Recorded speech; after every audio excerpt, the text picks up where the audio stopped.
இந்த நாளுக்கான ரேமா வார்த்தை என்னாகமம் 23ஆம் அதிகாரம் 19வது வசனம்.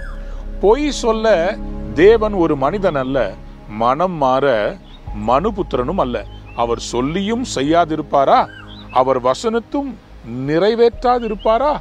அன்பானவருடைய பிள்ளைகளே, என்ன அருமையான ஒரு வாக்குத்தத்தம். தேவன் ஒரு மனுஷன் தன்னுடைய பலத்தில் எது முடியுமோ அதை மட்டும்தான் சொல்லுவார். அவரால் செய்ய முடியாததை உங்ககிட்ட சொல்ல மாட்டார். சில பேர் இருக்கிறாங்க, நான் உனக்கு உதவி செய்கிறேன்னு சொல்லிட்டு செய்யாமலும் போயிடுவாங்க. ஏன்னா அவங்களுடைய கால சூழ்நிலைகள் அப்படி.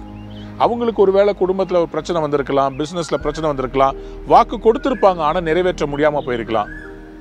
கம்பெனிஸ், நீங்கள் வேலை செய்கிற கம்பெனியாக இருக்கலாம், உங்களுடைய கணவராக இருக்கலாம், அல்லது உங்களுடைய உறவுகளாக இருக்கலாம், பல ஏமாற்றங்கள். ஆனால் இன்றைக்கு தீர்மானமாய் கர்த்தர் இன்றைக்கு ஒரு காரியம் சொல்றாரு, நான் போய் சொல்லுவேனா? நான் சொல்லிட்டு செய்யாம விட்டுருவேனா?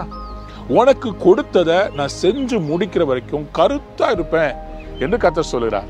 ஏனென்றால் அவர் கடவுள், சர்வத்தையும் படைத்தவர். உங்களை பார்த்து இன்னைக்கு சொல்றாரு, நான் சொல்லிட்டு செய்யாம இருப்பேனா?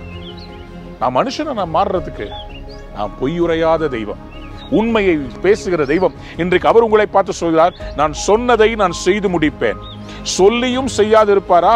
வசனித்தும் நிறைவேற்றாதிருப்பாரா? அவருடைய வாக்குத்தத்தங்கள் எல்லாம் நிறைவேறாதுன்னு சொன்னா அதை எழுதி வைப்பாரா? எதை எழுதி வைப்பாங்க? ஒரு ரெக்கார்டு, இந்த லேண்ட் இன்னாருக்குன்னு சொல்லி எழுதி வைக்கிறதுக்கு காரணம் என்ன? இதை யாரும் மாற்றக்கூடாது. உங்களை பத்தி கர்த்தர் எல்லாத்தையும் எழுதி வச்சிருக்கார். வாக்குத்தத்தங்கள் எழுதினவையே.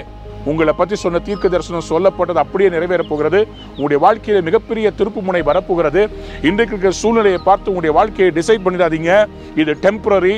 அவர் சொன்னது நிச்சயமாய் நடக்கும். பொய் சொல்ல தேவன் மனிதன் அல்ல, மனம் மாற மனுபுத்திரனும் அல்ல. நிச்சயமாய் நிறைவேறும். Have a wonderful day. God bless you.